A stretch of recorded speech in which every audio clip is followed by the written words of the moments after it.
My son convinced me to sell the house. Mom, you'll move in with us. I believed him and signed the contract, trusting him. When he got the money, he disappeared for 3 months. When he came back, he didn't know that the contract stated, "Good day, dear listeners. It's Clara again. I'm glad you're here with me. Please like this video and listen to my story till the end, and let me know which city you're listening from. That way, I can see how far my story has traveled. My name is Margaret, and for 32 years, the small 2-story house on Maple Street had been my sanctuary. After my husband Robert passed away 5 years ago, that house became even more precious to me. Every creaking floorboard held a memory. Every room whispered stories of birthday parties, Christmas mornings, and quiet Sunday afternoons. I had my garden in the backyard, my book club on Thursdays, and my neighbors who'd become family. My son David was my only child, and I'd always thought we were close. He lived across town with his wife Jennifer and their 2 kids, Emma and Josh. They visited occasionally, holidays, birthdays, the usual family gatherings. Everything seemed normal, or so I believed. It started in March, on a rainy Tuesday afternoon. David showed up unannounced, which wasn't unusual, but there was something different in his eyes. A nervous energy. He sat at my kitchen table, the same table where I'd helped him with homework decades ago, and he started talking about my future.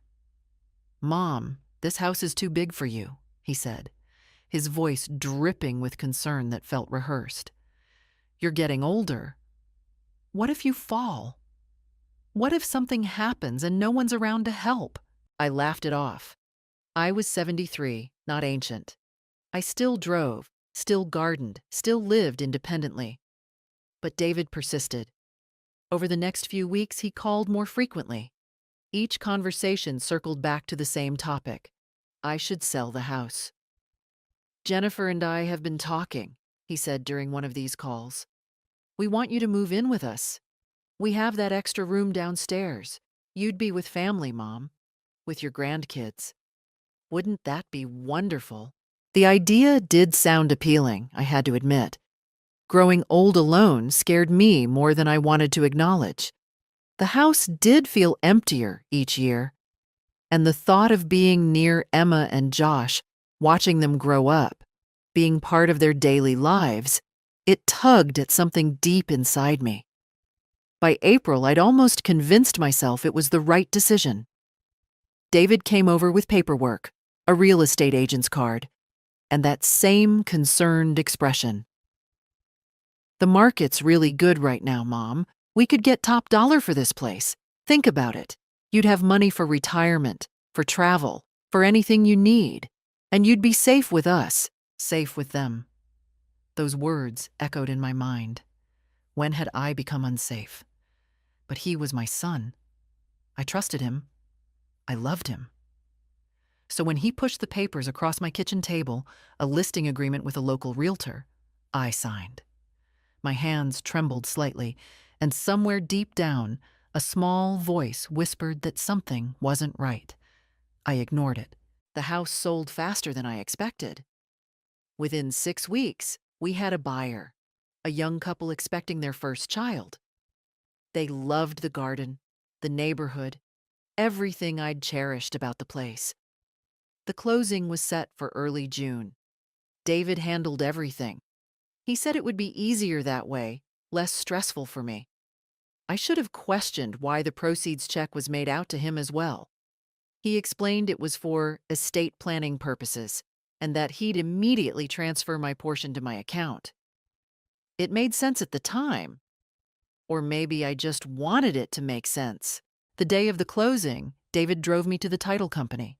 I signed paper after paper, my hand cramping from all the signatures. The check, $385,000, was handed to David. He folded it carefully into his jacket pocket and smiled at me. "Don't worry about a thing, Mom. I'll deposit this tomorrow, transfer your money, and we'll get you moved into our place this weekend. It's all going to work out perfectly." I believed him. God help me, I believed every word. That night, David took me to dinner to celebrate my new chapter.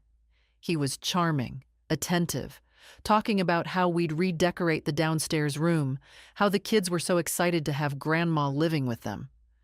When he dropped me off at the small apartment I'd temporarily rented while preparing for the move, he hugged me tight. "I'll call you tomorrow, Mom. Love you." Those were the last words I heard from my son for 3 months. The next day, his phone went straight to voicemail. The day after, the same. I drove to his house. The windows were dark, the driveway empty, mail piling up in the box. My calls to Jennifer went unanswered. It was as if my entire family had vanished into thin air, and they'd taken every penny I had. The first week, I told myself there was a logical explanation.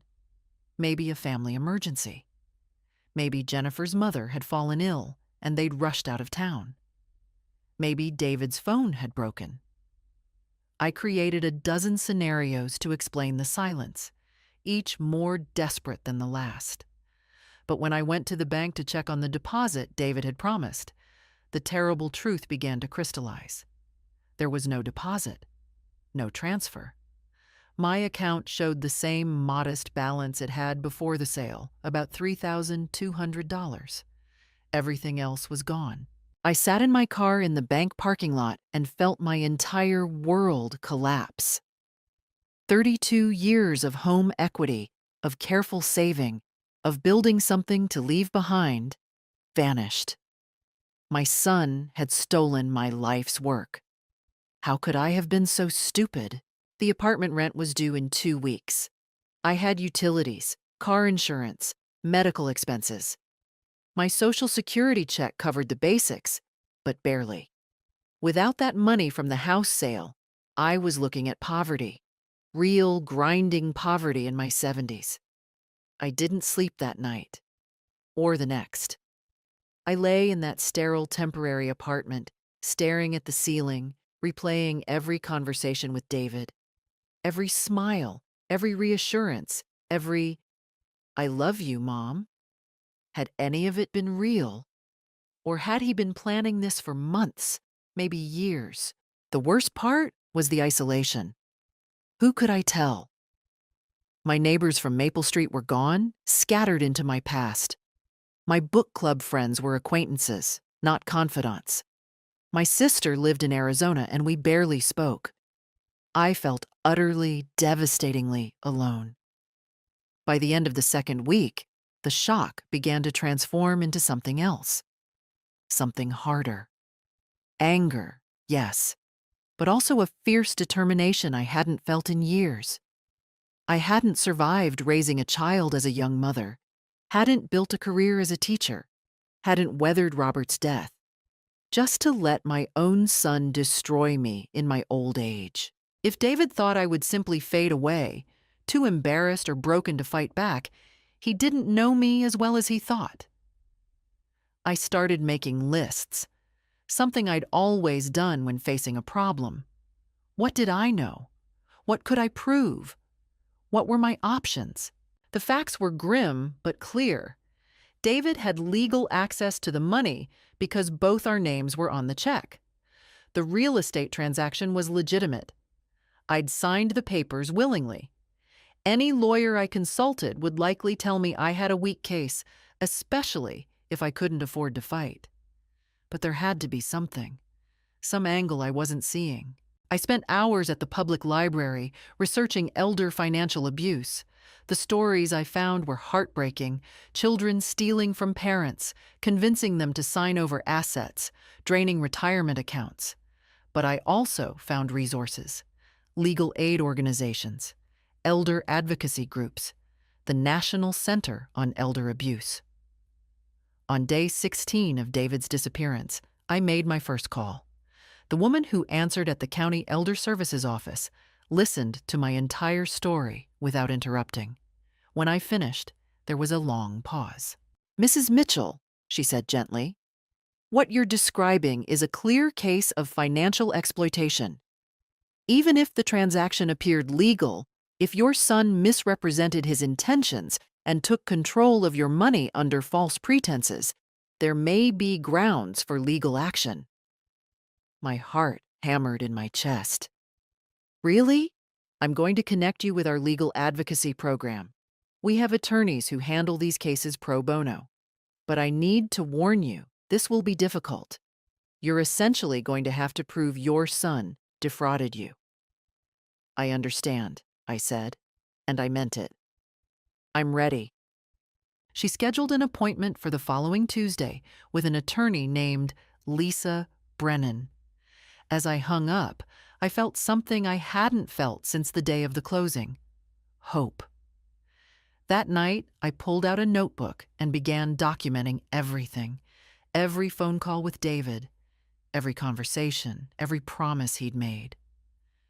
I wrote down the timeline, the names of witnesses, the real estate agent, the title company officer, neighbors who'd seen him at my house. I noted that the buyer's check had both our names specifically at David's instruction. My plan was forming.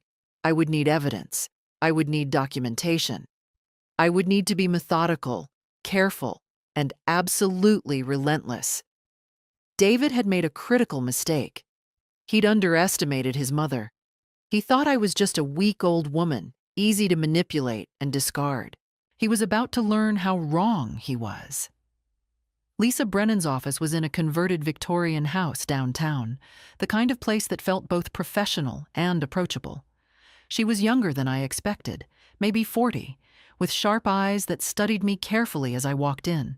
"Mrs. Mitchell, please sit down," she said, gesturing to a chair across from her desk.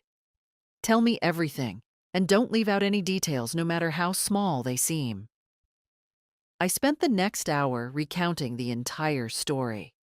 Lisa took meticulous notes, occasionally stopping me to ask specific questions. When had David first suggested selling the house? Had he ever put anything in writing? Were there witnesses to his promises? When I finished, she leaned back in her chair and tapped her pen against her notepad. "Your son made several critical mistakes," she said. "First, he put his name on the proceeds check when he had no legal ownership of the property. That alone raises red flags. Second, he made specific promises to you, promises that induced you to sell, and then immediately broke those promises. Third, he's essentially disappeared with your money, which demonstrates intent. So I have a case?" My voice barely rose above a whisper. "You have the foundation of a case, but we need more. We need to establish a paper trail. Were there any emails, text messages, anything where he discussed the plan in writing?" I pulled out my phone, an old smartphone that Emma had helped me set up last Christmas. "I have some text messages. He mostly called, but there are a few texts here." Lisa's eyes lit up as she scrolled through them. "Don't worry, Mom. You'll be moved in with us by July." That's dated 2 days before closing. "This is good, Margaret. This is very good." Over the next hour, we built a strategy. Lisa would file a civil suit against David for fraud and financial elder abuse. Simultaneously, she'd report the case to Adult Protective Services and encourage them to open a criminal investigation. We'd also need to find David. Lisa hired a private investigator named Tom Russo, who specialized in tracking down people who'd absconded with assets. "I won't lie to you," Lisa said as our meeting ended. "This will take time, months, possibly longer, and it won't be easy. David will likely fight back when he realizes what's happening." "I don't care how long it takes," I said, standing straighter than I had in weeks. "He doesn't get to do this to me." The lawsuit was filed on July 15th. According to the law, David had to be served with papers, which meant Tom, the investigator, had to find him first. This turned out to be easier than expected. 3 days after the filing, Tom called me. "Found him. He's in Nevada, Reno, to be specific. Looks like he's been gambling. I've got photos of him at several casinos, including one where he's cashing chips worth at least $10,000. My stomach turned. My money. He was gambling away my life savings. We'll serve him tomorrow, Tom said. Be prepared. Once he gets those papers, he's going to know you're coming for him. The next evening, my phone rang. Unknown number. My hands shook as I answered. Mom? David's voice was tight, angry. What the hell do you think you're doing? The sound of his voice, the first time in almost 3 months, sent a jolt of electricity through me. Part pain, part rage. What am I doing? I kept my voice steady. I'm getting my money back, the money you stole from me. I didn't steal anything. That money was for investing, for our future. You're ruining everything with this ridiculous lawsuit. You lied to me, David. You promised I'd move in with you. You promised to take care of me. Instead, you took everything and disappeared. We had to leave town for Jennifer's job opportunity. It was last minute. I was going to call you. For 3 months? You couldn't call your mother for 3 months while you gambled away her money in Reno? Silence. Then, who told you that? I have a lawyer now, David, and an investigator. We know everything. Where you are, what you've been doing. There's evidence, photos, bank records. You're not going to get away with this. His voice changed, became colder. You're making a big mistake, Mom. You drop this lawsuit or you'll regret it. Is that a threat? It's a warning. You have no idea what you're getting into. Drop it. Now. He hung up before I could respond. I sat there, phone still pressed to my ear, my whole body trembling. But beneath the fear was something else, a grim satisfaction. He was scared. I'd rattled him, and that meant I was on the right track. That night, I received the first piece of hard evidence that would change everything. Lisa emailed me a document her investigator had uncovered, a credit card statement in David's name, dated from May. Among the charges, a $15,000 payment to a luxury resort in Nevada, booked 3 weeks before my house even closed. He'd planned this from the beginning. The betrayal hadn't been impulsive. It had been calculated, premeditated. My own son had looked me in the eye, promised me safety and family, and plotted to rob me blind. The last shred of doubt in my mind evaporated. This was war. Lisa moved quickly. Within a week of serving David, we'd filed for a temporary restraining order to freeze any remaining assets he might have. We also submitted a formal complaint to the Nevada Gaming Commission and the IRS, flagging suspicious cash transactions. David fought back immediately. He hired a lawyer, an expensive one, which told me he still had plenty of my money left. His attorney sent a letter claiming I'd willingly given David power of attorney over my finances, a lie, and that any money he'd spent was for family expenses and investments. But we had the text messages. We had the timeline. We had witnesses from the real estate closing who'd heard David promise I'd be living with them. Most damning of all, we had evidence he'd been planning a Nevada gambling trip before the house even sold. The first real confrontation came in mid-August. I was leaving my apartment to meet Lisa at her office when a black SUV pulled up beside me. Jennifer stepped out. I hadn't seen my daughter-in-law in 4 months, and the sight of her sent a complex wave of emotions through me. She looked thin, stressed, dark circles under her eyes. "Margaret, we need to talk," she said, her voice strained. "I have nothing to say to you. Please, just 5 minutes for the kids' sake." That stopped me. "Where are Emma and Josh?" "With my sister. They miss you. They keep asking when Grandma is coming to visit."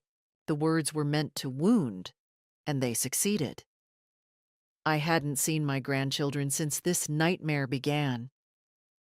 Then you should have thought about that before you and David stole from me. Jennifer's face hardened. We didn't steal anything. David was trying to help you. He was investing that money so it would grow by gambling it away in Reno? She flinched. That's not. Look, you don't understand. David made some mistakes, okay?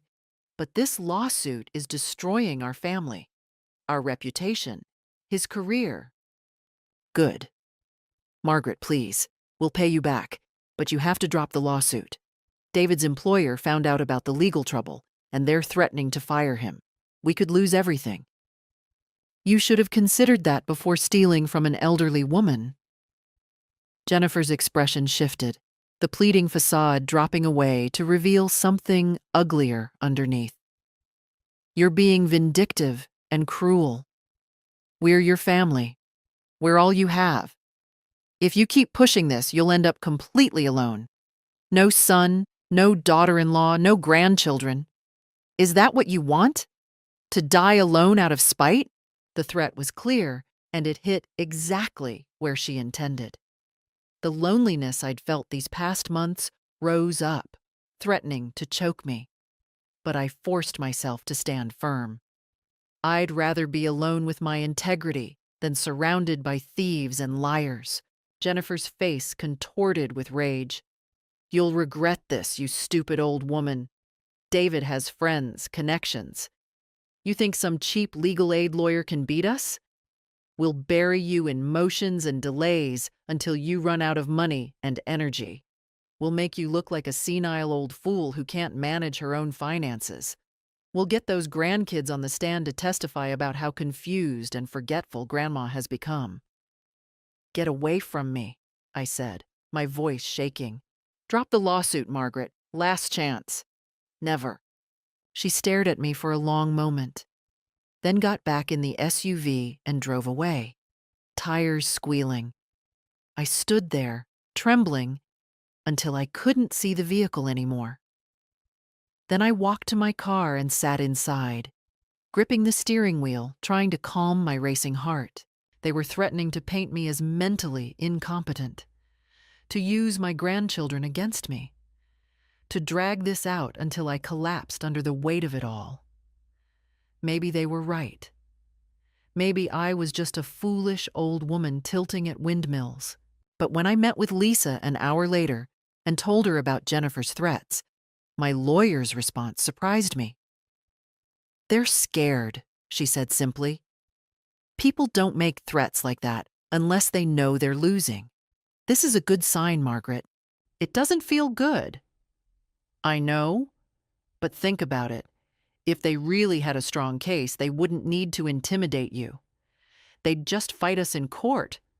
The fact that they're trying to scare you into dropping the suit means they know the evidence is against them. Over the next few days, the harassment continued. Anonymous calls to my apartment at all hours. A letter from David's lawyer threatening to sue me for defamation. Text messages from numbers I didn't recognize, calling me ungrateful, senile, vindictive. Lisa helped me document everything and filed for a formal restraining order against both David and Jennifer. The judge granted it, ordering them to cease all contact with me except through attorneys. When David received that order, the harassment stopped abruptly. The sudden silence was almost worse than the attacks had been. I took Lisa's advice and gave myself a few days to recover. I spent them at a small bed and breakfast outside the city, away from my apartment, away from the memories. I walked in gardens, read books, tried to remember who I'd been before all this started.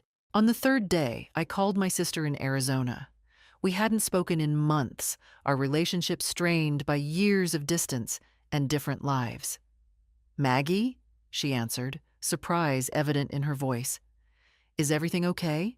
And for the first time since this nightmare began, I told someone in my family the whole truth.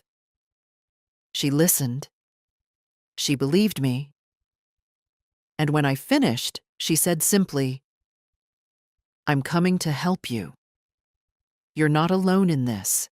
My sister Caroline arrived 3 days later, driving her old Honda across 2 states to reach me. She'd aged since I last saw her, we both had. But when she wrapped me in a hug at the apartment door, I felt something inside me that had been locked tight finally begin to loosen.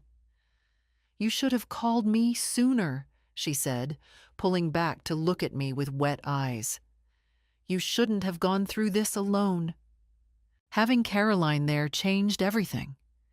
She came to meetings with Lisa, helped me organize documents, and simply sat with me during the long evenings when the silence became oppressive.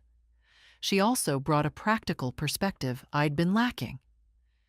"You need to think about your future beyond this lawsuit," she said one night over dinner. "Where are you going to live? What's your plan?" "I don't know," I admitted. "I've been so focused on getting my money back, I haven't thought beyond that." "Well, start thinking. Because even if you win every penny, you need somewhere to go. Somewhere that's yours." She was right, of course. The temporary apartment's lease was ending in 2 months. I needed to plan, to rebuild, not just fight. The offer came in early September, delivered through Lisa via David's attorney. They were proposing a settlement. "They'll return $250,000 of the proceeds," Lisa explained as we sat in her office, Caroline beside me.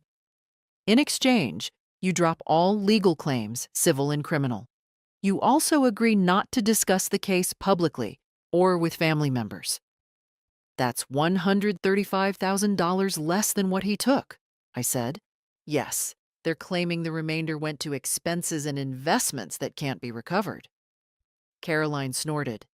"Gambling losses, you mean?" "Probably," Lisa agreed. "But here's what you need to consider, Margaret. This is a substantial amount of money, enough to secure your housing, your future. If we go to trial, even if we win, there's no guarantee David will have the full amount left to pay. Legal battles take time. He could hide assets, declare bankruptcy. A bird in hand is worth two in the bush, I know the saying." "What do you want to do?" Lisa asked gently. I looked at the settlement offer, the neat, legal language trying to dress up a bribe. They wanted me to take the money and disappear quietly, to let David get away with stealing from his own mother, to never tell Emma and Josh what their father had done. "No," I said. "Margaret," Carolyn started. "No, he doesn't get to buy his way out of this. It's not about the money anymore." "Then what is it about?" Lisa asked. I thought about that question for a long moment. What was I really fighting for? "Accountability," I finally said. "David needs to face real consequences for what he did. If I settle, he learns that betrayal and theft just cost money, that he can do this to someone else, maybe to his own children someday, and just write a check to make it go away. I won't teach him that lesson." Caroline reached over and squeezed my hand. "Then we fight." That night, Lisa sent our formal rejection of the settlement offer. The response came swiftly, a motion from David's attorney to have the case dismissed, claiming I had no standing to sue because I'd voluntarily given David control of the money. But we'd been preparing for this. Lisa had gathered statements from the real estate agent, the title company officer, and even the couple who'd bought my house. All of them testified that David had explicitly represented himself as arranging my move to his home. One email from David to the real estate agent specifically mentioned getting Mom's room ready. The judge denied the motion to dismiss. The case would proceed to trial. Around this time, I found another source of unexpected support. At Caroline's suggestion, I'd started attending a support group for elder financial abuse victims. The first meeting was painful, listening to stories of children, caregivers, and con artists who'd stolen from vulnerable seniors. But it was also validating. I wasn't alone. I wasn't uniquely foolish or weak. This happened to thousands of people every year, and many of them never fought back.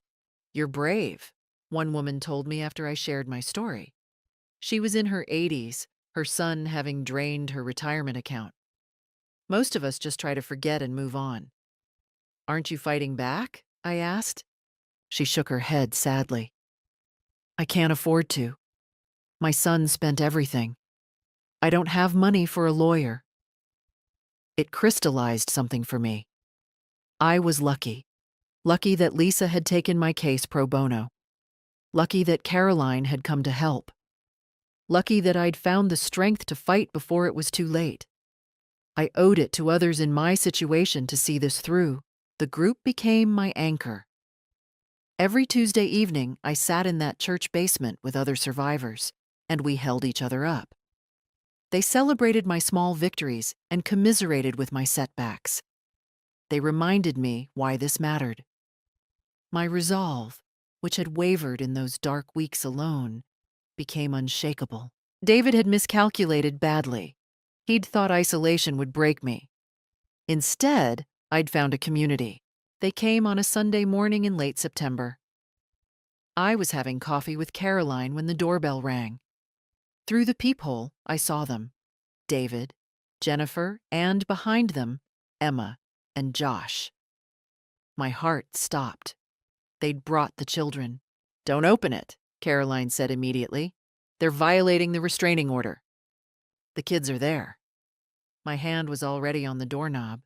"Margaret, don't—" But I'd already opened the door. Emma, now 10, looked up at me with Robert's blue eyes. Josh, 8, clutched a drawing in his small hands. "Grandma!" Emma pushed past her parents and threw her arms around my waist. The feel of her, the familiar scent of her strawberry shampoo, nearly broke me. "We miss you so much," she said into my shirt. Josh handed me his drawing, a crayon picture of our family, stick figures holding hands. "I made this for you. We just want to talk," David said from the doorway. His voice was careful, measured. "Please, Mom, 5 minutes, for the kids." Caroline appeared behind me. "You're violating a court order." "We're family," Jennifer said, but her smile was strained, performative. "Surely we can have a conversation." Against my better judgment, against Caroline's whispered warnings, I let them in. The children sat on the couch, and I brought them cookies, falling into grandmother mode automatically. David and Jennifer stood awkwardly in my small living room, and Caroline positioned herself near the door like a sentinel. "The kids wanted to see you," David began. "They don't understand why Grandma doesn't visit anymore." "Maybe you should explain to them why," I said quietly. "We told them you were sick," Jennifer interjected, "that you needed time to recover." "You lied to them, again." David's jaw tightened, but he maintained his composure. "Mom, this has gone far enough. We came here today to make peace, to be a family again. By bringing my grandchildren to manipulate me? By showing you what you're destroying." His mask was slipping. "These kids need their grandmother, but you're so focused on this vendetta that you can't see what you're doing to them." Emma looked up, confused. "What's a vendetta?" "Nothing, sweetie," I said, my voice gentle despite the rage building inside me. "Why don't you and Josh go look at the books on that shelf?" Once the children were occupied, I turned back to David and Jennifer. "Say what you came to say." David exchanged a glance with Jennifer, and then he sat down, arranging his features into an expression of concern. "Mom, we're worried about you. This obsession with the lawsuit, the anger, the isolation, it's not healthy. Caroline's been encouraging this negativity, hasn't she?" Caroline stiffened. "Excuse me?" "You've never liked us," Jennifer said to Caroline. "You've been poisoning Margaret against her own son." "I've been supporting my sister after your husband robbed her," Caroline shot back. "We didn't rob anyone." David's voice rose. Then he caught himself, glancing at the kids. Lowering his voice, he continued, "Mom, the money was always meant for the family, for investments, For the kids' college funds. You were supposed to live with us, yes, but things changed. Jennifer got a job offer. In Nevada, where you gambled away my life savings? I went to a few casinos. I didn't gamble away. He stopped, recalibrating. Look, I made mistakes. I admit that. But I'm your son. Doesn't that count for something? Can't you forgive me? The plea was delivered with practiced sincerity. This, I realized, was why they'd come. Not to threaten this time, but to appeal to my emotions. To use love as leverage. Drop the lawsuit, Jennifer added softly. We'll work out a payment plan, monthly installments, whatever you need. But end this. Come back to the family. Let the kids have their grandmother back, David said. I looked at Emma and Josh, absorbed in their books, innocent and beautiful. I thought about holidays, birthdays, all the moments I'd miss if I cut them out of my life. Then I thought about the text messages promising I'd live with them by July. The credit card statement showing David had booked his Nevada trip before my house closed. The 3 months of silence. The harassment. The threats. No, I said. David's expression froze. What? I said no. You don't get to steal from me, disappear, threaten me, and then waltz back in with my grandchildren and expect forgiveness without consequences. We're offering you a solution. You're offering me scraps and manipulation. Get out of my apartment. Jennifer's composure cracked. You selfish, bitter old woman. We're trying to give you your family back, and you're too proud to take it. You took my family when you stole from me. You don't get to ransom them back. David stood, his face red. Fine. You want to be alone? You want to die alone in this pathetic apartment? Be my guest. But don't come crying to us when you realize what you've lost. Emma, Josh, we're leaving, Jennifer called. Emma ran to me, hugging me tight. I don't want to leave, Grandma. We have to, honey, Jennifer said, pulling her away. Josh handed me his drawing. Keep this, Grandma, so you remember us. I could never forget you, I whispered, tears streaming down my face. And then they were gone. I collapsed onto the couch, shaking. Caroline sat beside me, pulling me close. You did the right thing, she said. Then why does it hurt so much? Because you love them. But Margaret, listen to me. She turned my face toward hers. Those children deserve to know the truth someday. They deserve to grow up understanding that actions have consequences, even for the people we love. Especially for the people we love. You're teaching them that lesson, even if they can't see it yet. I held Josh's drawing, looking at his careful crayon work, and I felt something harden inside me. Not cruelty, but clarity. They'd tried anger. They'd tried threats. Now they'd tried love. And none of it would work. I was seeing this through to the end. The trial began on a cold October morning. I wore my best dress, navy blue with pearl buttons, the one I'd worn to Robert's funeral. Caroline sat beside me in the courtroom, her hand in mine. David and Jennifer sat at the defense table with their expensive lawyer, a man named Gregory Hartman, who looked like he charged $500 an hour. They didn't look at me, not once. Lisa had prepared me extensively. The key, she'd explained, is establishing the pattern of deception. We're going to show that David planned this from the beginning, that every promise was a calculated lie designed to take your money. The first day was mostly procedural, jury selection, opening statements. Hartman painted me as a confused elderly woman who'd misunderstood a complex family financial arrangement. Lisa countered with a simple narrative, a son who'd systematically defrauded his trusting mother. The real battle began on day 2. Lisa called the real estate agent first. Mrs. Patricia Hernandez, a professional woman in her 50s, took the stand and confirmed that David had repeatedly stated I'd be living with him. He specifically asked me to recommend moving companies, she testified. He said his mother would need help transporting her belongings to his house. He even asked about the timing, wanted to make sure the closing happened before July so she could be settled before summer ended. Under cross-examination, Hartman tried to suggest these were just casual conversations, misunderstood. But Patricia held firm. It wasn't casual. He was very specific, very detailed. Next came the title company officer, who testified that the check was made out to both David and me at Mr. Mitchell's specific request. That had been unusual, she noted. Typically, the seller alone would receive the proceeds. Did Mrs. Mitchell seem competent and aware during the closing? Lisa asked. Completely. She asked questions, read the documents, understood what she was signing. Then came the text messages, projected on a screen for the jury. David's promises in writing. Don't worry, Mom. You'll be moved in with us by July. We're so excited to have you here. The kids can't wait for Grandma to live with us. Lisa introduced the credit card statement, the Nevada resort booking made before my house even closed. The timing was devastating. While David had been promising me a home with my family, he'd already been planning a gambling vacation. But the moment that changed everything came when Lisa called David to the stand. He'd been coached, that much was obvious.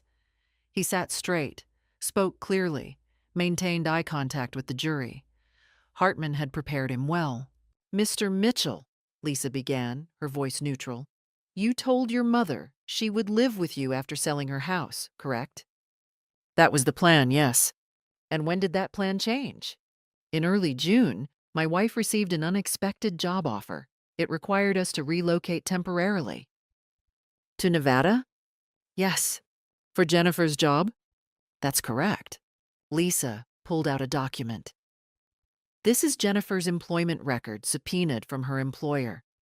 She didn't take a job in Nevada. She didn't work at all during June, July, or August. In fact, she was terminated from her previous position in May for excessive absences. Would you like to revise your testimony? David's face went pale. There must be a mistake. No mistake, so let me ask again. Why did you really go to Nevada? The courtroom was silent. David looked at Hartman, who was frantically scribbling notes. I needed some time to think, David finally said. Time to think? With your mother's $385,000? It was family money. It was your mother's money from the sale of her house. Money you promised to hold in trust for her. Instead, you gambled it away, didn't you? I didn't gamble it all away. How much did you gamble? I'm not sure. Lisa produced another document. These are records from Nevada casinos, obtained through subpoena. Over 3 months, you gambled $127,000. You lost $89,000. Is that correct? David's composure finally cracked. She was never supposed to find out. She was supposed to just... He stopped, realizing what he'd said. She was supposed to what, Mr. Mitchell? Disappear? Die quietly? Not cause trouble? Objection. Hartman was on his feet. Withdrawn. Lisa turned to the jury. Let's talk about the restraining order. You violated it, bringing your children to your mother's apartment. Why? I wanted to see her. You wanted to manipulate her into dropping the lawsuit. That's not... You used your children as leverage. You've used your mother's love against her from the beginning. You lied about her living with you. You lied about Jennifer's job. You stole her money and vanished. Then, when she fought back, you threatened her, harassed her, and finally tried to emotionally blackmail her using her grandchildren. Is that an accurate summary? David's lawyer was objecting, but David had stopped listening. He was looking at me for the first time since the trial started, and in his eyes I saw something I'd never seen before. Fear. Real fear. I needed the money, he said quietly. I had debts, gambling debts from before. Jennifer didn't know. Nobody knew. I thought I could win it back, pay everything, and Mom would never need to know. It was supposed to be temporary. The courtroom erupted. The judge banged his gavel. Hartman looked like he wanted to dive under the table. David had just confessed. Lisa looked at the jury, then at me. Her expression said it all. We won. The jury deliberated for less than 3 hours. When they returned, the forewoman stood and read the verdict in a clear, firm voice. We find in favor of the plaintiff, Margaret Mitchell, on all counts. The judge awarded me the full $385,000, plus interest, plus punitive damages totaling an additional $150,000 for intentional fraud and elder abuse. David was ordered to pay my legal fees as well, but the courtroom victory was only the beginning. Within a week, the district attorney's office filed criminal charges against David: elder financial abuse, fraud, and theft. The criminal case moved faster than I'd expected, bolstered by David's courtroom confession and the mountain of evidence Lisa had compiled. David tried to flee. He made it as far as the airport before U.S. Marshals arrested him. Apparently, Hartman had withdrawn as his attorney after the disastrous testimony, and David had decided his best option was to run. Flight risk established, the judge denied bail. The criminal trial was brief. David's confession in civil court was admissible, and his own lawyer testified about his attempt to flee. The jury found him guilty on all counts. The sentencing hearing was the hardest day. Caroline came with me, along with 2 friends from my support group. We sat in the gallery as the judge reviewed David's crimes. "Mr. Mitchell," the judge said, his voice grave, "you violated the most sacred bond of trust, that between parent and child. You systematically defrauded your own mother, a woman in her 70s, leaving her destitute and homeless. You showed no remorse until confronted with irrefutable evidence. Even then, you attempted to flee rather than face the consequences of your actions." David stood in his orange jumpsuit, hands cuffed, staring at the floor. "I hereby sentence you to 6 years in state prison, with no possibility of parole before serving at least 4 years. Jennifer sobbed from the back of the courtroom. Emma and Josh weren't there. Caroline had made sure of that. Children shouldn't see their father sentenced to prison, but the consequences didn't end with David's incarceration. The civil judgment meant David had to pay me $535,000, but he'd already spent or gambled away most of my original money. The court ordered the seizure of all his remaining assets: his car, his electronics, the kids' college fund he'd established years ago. Even that wasn't enough to cover what he owed. Jennifer filed for divorce 2 weeks after sentencing. According to Caroline, who'd stayed in contact with mutual acquaintances, Jennifer was living with her sister and working 2 jobs to support Emma and Josh. David's employer had fired him the day he was arrested. His reputation was destroyed. The gambling debts David had mentioned came back to haunt him. Creditors appeared, demanding payment. Without David's income and with all assets seized for my judgment, Jennifer faced bankruptcy. I felt no satisfaction in any of this, only a grim sense of justice being served. The money came back to me slowly, in pieces. The court ordered wage garnishment once David was released, which meant I'd be collecting for years. But I also received settlements from unexpected sources. David's bank paid me $50,000 to avoid a lawsuit for allowing such obvious elder financial abuse without flagging the transactions. The title company settled for $75,000. By Christmas, I had enough to make a down payment on a small condo near Caroline. Nothing as grand as my old house, but it was mine. Truly mine. I decorated it carefully, hanging photos of better times, Robert and me on our wedding day, David as a child before whatever broke inside him had broken. I hung Josh's crayon drawing in a frame above my desk. The support group asked me to speak at their annual meeting. Standing before a room of survivors, I shared my story, not as a victim, but as someone who'd fought back and won. They want you to be afraid, I told them. They want you to feel helpless, isolated, too ashamed to fight. But you're not helpless. You're not alone. And shame belongs to the people who betray trust, not to those who trust.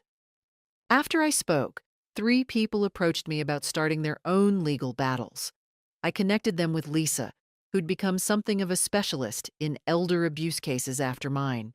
David would be in prison until he was 54. Jennifer and the kids had moved to another state, trying to start over. I'd sent money for Emma and Josh through Caroline, not to Jennifer, but into a trust fund they couldn't access until 18. They deserved better than to pay for their father's sins. I never heard from David again. He never wrote, never called, never apologized beyond that courtroom confession forced out under oath. And honestly, I was fine with that. Some bonds, once broken, can't be repaired. Shouldn't be repaired.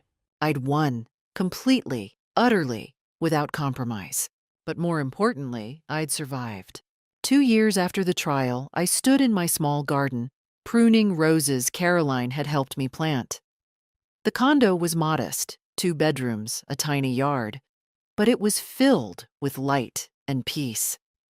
More importantly, it was mine, owned outright with money I'd fought for and won. Caroline had moved into a condo 2 buildings over. We had coffee together every morning, took walks in the evening, traveled together twice a year. I'd never been closer to my sister, and I realized now what I'd missed all those years we'd lived apart. My life had become richer in ways I hadn't expected. The support group had grown into genuine friendships. Betty, the woman whose son had drained her retirement, became my closest friend after Caroline. We volunteered together at a legal aid clinic, helping other seniors navigate the system I'd learned to master. I'd also started teaching again, not in a classroom, but giving workshops on financial literacy for seniors. Know Your Rights, I called them. Packed rooms of elderly people learning to spot the warning signs of financial abuse, understanding how to protect themselves, knowing they had options if someone betrayed their trust. Last month, I'd helped a woman named Dorothy file a lawsuit against her nephew, who'd forged her signature on a reverse mortgage. We won. She was $65,000 richer, and her nephew was facing fraud charges. I'd even started dating, if you could call it that, at 75. Harold was a widower I'd met at the legal aid clinic, a retired accountant whose daughter had tried to have him declared incompetent to access his money. He'd fought back and won, and we bonded over our mutual refusal to be victims. We went to movies, shared dinners, talked for hours. Nothing serious, just companionship. It was nice. Emma reached out to me on her 13th birthday. She'd gotten my number from Caroline. "Grandma," she said when I answered, her voice cracking with emotion. "I know what Dad did. I'm so sorry." We met at a coffee shop, Caroline chaperoning in the background. Emma had grown tall, with Robert's eyes and a seriousness that broke my heart. "Mom told us the truth last year," she explained. "About the money, about the lies. I've wanted to call you for months, but I didn't know if you'd want to hear from me." "I always want to hear from you," I said, reaching across the table to hold her hand. "What your father did, that's not your fault. It was never your fault. Josh wants to see you, too. He's been saving his allowance to buy you a birthday present." We arranged visits, careful, supervised by Caroline, but regular. The children deserved to know their grandmother, and I deserved to know them. Jennifer stayed away, which was fine by both of us. Meanwhile, I'd heard through the grapevine that David and Jennifer's lives had fallen apart spectacularly. Jennifer had indeed declared bankruptcy, losing the house, both cars, everything. She'd moved 3 times in 2 years, each apartment smaller and cheaper than the last. The stress had taken its toll. Caroline's sources said she looked a decade older, worn down by poverty and single parenting while working retail jobs. David's time in prison had been hard. He'd been beaten twice by other inmates and spent most of his sentence in protective custody. His release date had been pushed back twice for bad behavior, fighting, contraband, violations of prison rules. But the worst news for David came just before his release. His gambling debts hadn't disappeared. The people he owed had been waiting, patient and vindictive. The day he walked out of prison, he was served with multiple lawsuits. Every cent he would ever earn would be garnished for decades. He'd written to Jennifer from prison begging her not to divorce him, promising he'd changed. She'd returned the letters unopened. When David was finally released, he moved into a halfway house in another state. He found work washing dishes at a casino, cruel irony, making minimum wage. 70% of his paycheck went to court-ordered garnishments, my judgment, his other creditors, child support. I knew this not because I'd sought the information, but because the court sent me quarterly updates on the garnishment payments. Small checks arrived. $200, $150, whatever they could extract from his meager wages. I never cashed them. I endorsed them over to Emma and Josh's trust fund instead. Let David live with the knowledge that his children were benefiting from his punishment. Let that be his daily reminder of what he'd destroyed. One afternoon, Betty asked me if I ever felt guilty about how David's life had turned out. No, I said honestly. I feel sad. Sad that my son became someone capable of such cruelty. Sad that my grandchildren lost their father to his own choices. But guilty? Never. He made his decisions. He earned his consequences. Do you think you'll ever forgive him? I considered the question carefully. I think forgiveness requires remorse, real remorse, not just regret at getting caught. If David ever truly understands what he did and makes genuine amends, maybe. But I'm not holding my breath. What if he never does? Then I'll have still won. I have my dignity, my independence, my peace. I have Caroline, friends, my grandchildren back in my life. I have purpose helping others avoid what happened to me. That's victory enough. So that's my story. My son betrayed me, and I fought back. Here's what I learned. Trust is precious, but it shouldn't make you blind. Family doesn't give anyone the right to abuse you, and you're never too old to stand up for yourself. If someone steals from you, even someone you love, fight back. Document everything. Find help. Don't let shame silence you. The hardest part wasn't the legal battle.